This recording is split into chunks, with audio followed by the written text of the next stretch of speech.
Okay, so hello. I would like to talk about my Buddhist meditation practice. In 2008, I began meditating in a Zen center in the Soto Zen lineage of Buddhism. So that was 2008, and then after meditating a certain amount, I became very much uh, calm and focused on what's called equipoise, which is like equanimity of mind. And um, I should have remembered instead of forgetting, but turns out it's possible to learn to be to have a lot of it, to learn to have a lot of equanimity, and then to actually forget how to have a lot of equanimity. So very strange that you can. I've heard uh, Ken Wilber talk about this, how you can learn integral states and stages and then actually regress from them and forget them and then remember them again later on. Kind of a weird thing about human psychology and meditation, I guess.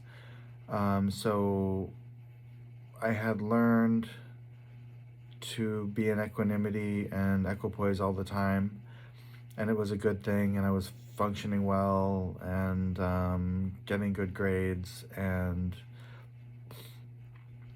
there are some valid criticisms of Buddhism. That's not really what I'm talking about. That's not really relevant. So I was studying Buddhism as a lay practitioner. I was not like a Zen priest or anything, although now I am friends with a Zen priest. And attend online Zoom meetings pretty regularly. Zen Zoom meetings where we meditate for 30 minutes and talk about Zen. And then I watched a lot of YouTube videos of people talking about their Zen practices and their Tibetan meditation practices and their Buddhist practices. So it's really interesting to get all the different people's perspectives on YouTube. And there's certain people that I follow more than others who I think are more insightful than others.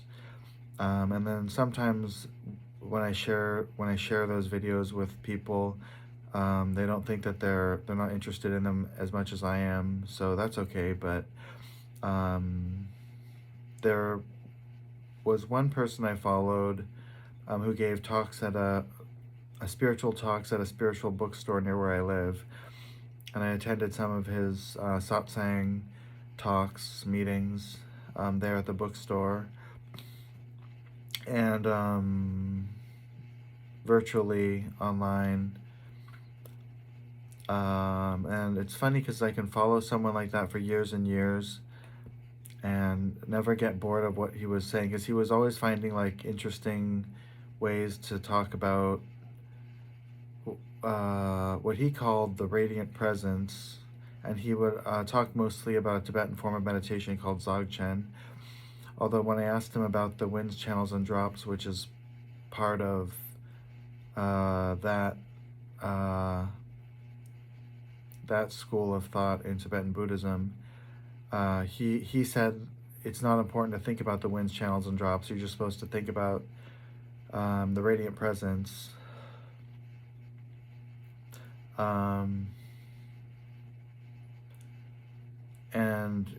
I don't know what happened to him, but he hasn't posted anything on his YouTube channel in years, so I don't know if he died or what, but he was a very helpful influence.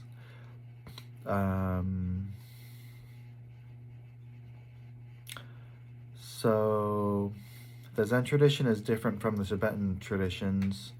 The Zen traditions are different from the Tibetan traditions. It's good to be exposed to both schools of thought.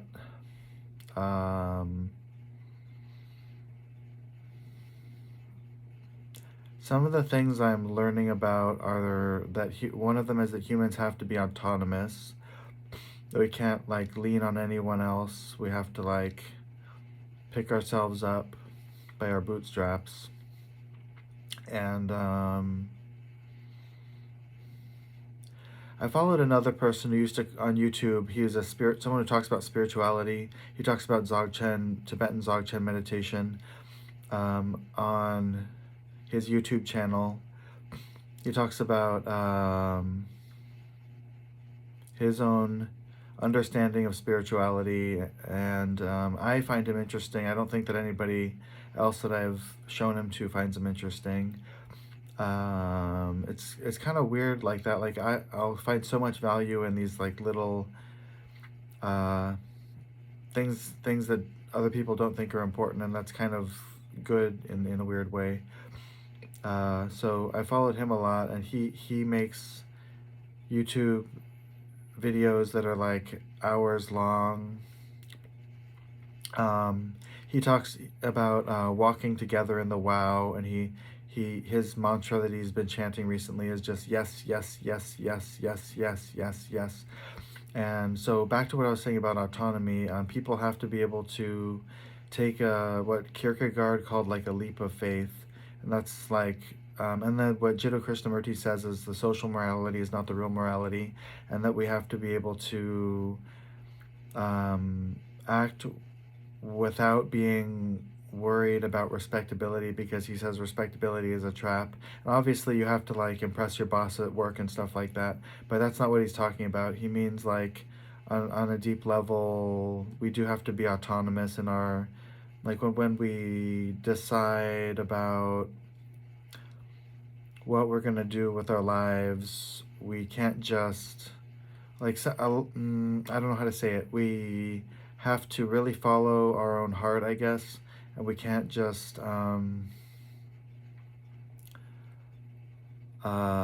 if we follow the crowd, that's not moral, and acting just for safety is not good.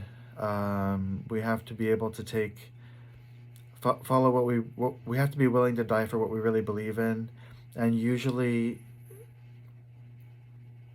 it's hard to put into words. The social morality is not the real morality.